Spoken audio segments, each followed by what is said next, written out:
Senator Rodante Diretso Marcoleta. Diretso na. Number 15. Sorry po. 16, paulit-ulit kaming ginamit ng mga nasa pwesto sa sistemang ito. Wala kami magawa dahil kung hindi kami makikisama, gagawa nila ng problema ang project na na-award sa amin sa pamamagitan ng mutual termination o pagkakaroon ng right-of-way problem na parehong nagdudulot ng hindi matuloy ang implementasyon ng mga proyekto. Matapos naming manalo sa mga bidding, may mga opisyal mula sa DPWS ang lumalapit sa amin para humingi at kumuha ng bahagi niya sa halaga ng proyekto. Ang hinihingi nilang porsyento ay hindi bababa sa 10% at umaabot pa sa 25% na naging kondisyon upang hindi maipit ang implementasyon ng kontrata. Ito ay binibigay namin sa kanila ng cash. Ang bawat transaksyon ay may karampatang voucher at ledger na nagsasaad ng mga araw at kung kailan nila ito natanggap. Ilan sa kanila ay sina Terence Calatrava, former Undersecretary of Office of the Presidential Assistant of the Visayas of the Philippines, Kong Roman Romulo of Pasig City, Kong Jojo Ang of Uswag Ilonggo Party List, Congressman Patrick Michael Vargas of Quezon City, Kong Juan Carlos Arjo Aitayde of Quezon City, Nicanor Nicky Briones of AGA Party List, Congressman Marcelino Marcy Teodoro of Marikina, Congressman Florida Robes of San Jose del Monte, Bulacan, Congressman Leandro Jesus Madroño of Romblon, Congressman Benjamin Benji Agarao Jr., Congressman Florencio Gabriel Bem Noel of Anwaray Party List, Kong Leo de Ode Tariela of Occidental Mindoro, Congressman Reynan Arrogancia of Quezon City, Quezon Province, Kong Marvin Rillo of Quezon City, Kong Teodoro Haresco of Aklan, Kong Antonieta Yudela of Zamboanga Sibugay, Kong Dean Asisio of Caloocan, Kong Marivic Pilar of Quezon City.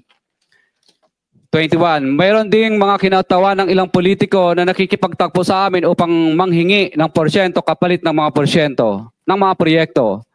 Ang mga porsyentong ito ay 25% ay ipinipilit sa amin bilang karaniwang kalakaran na wala akong kakainang tanggihan.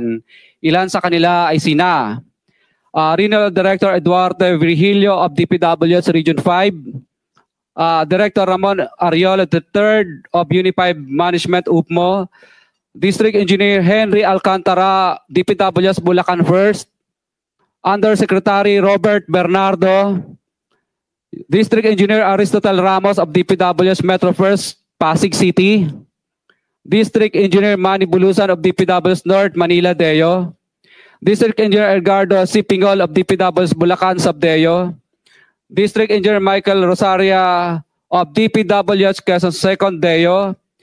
Karamihan sa mga kawani ng DPWS na nabanggit sa itaas ay paulit-ulit na binabanggit ang delivery ng pera ay para sa kay Saldico na dapat at least 25%. Si Kong Marvin Rillo naman ay ilang beses na binabanggit ang pangalan ni Speaker Martin Romualdez bilang kanyang malapit na kaibigan. 25. Sa tuwing umiinom kami sa Wine Story, sa BGC at sa Shangri-La Mall, sinasabi pa ni Kong Rillo na lahat ng kanyang request para sa pondo ay galing pa mismo sa unprogrammed funds at insertion na inaaprubahan ni Speaker. Ang tao ni Marvin Rillo na si Bogs Magalong ang pumupunta sa amin para kunin ang pera sa aming opisina o sa Wine Story.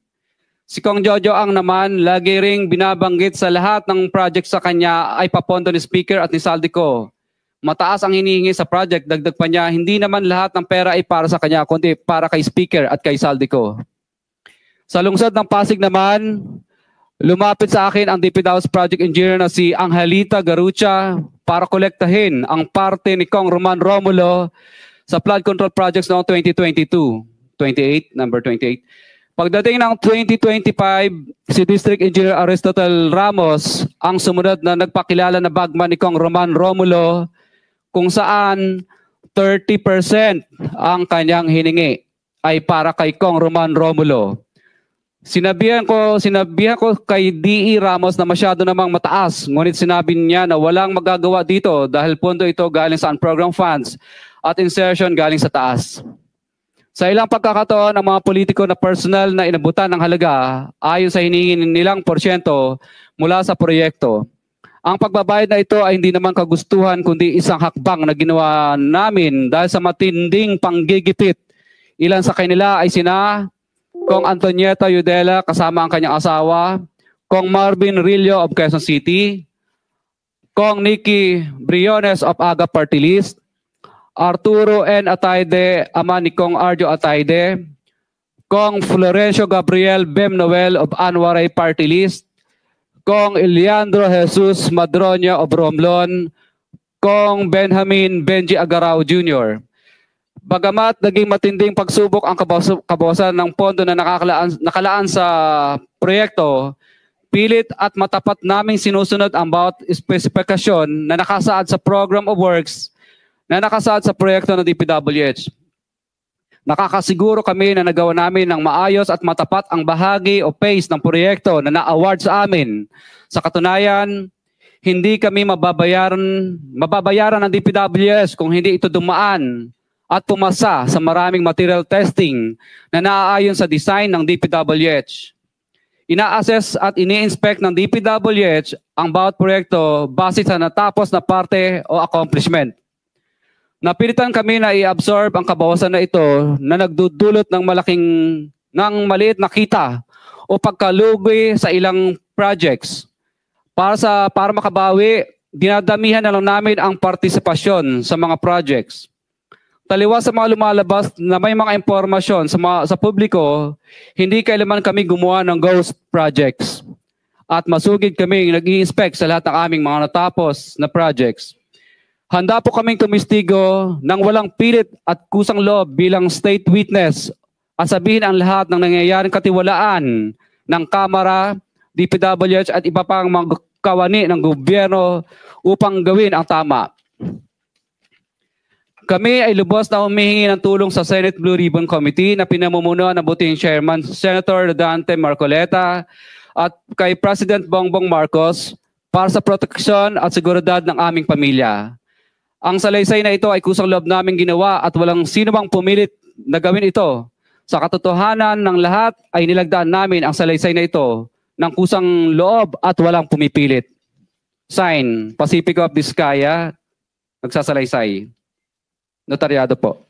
For the record, this one statement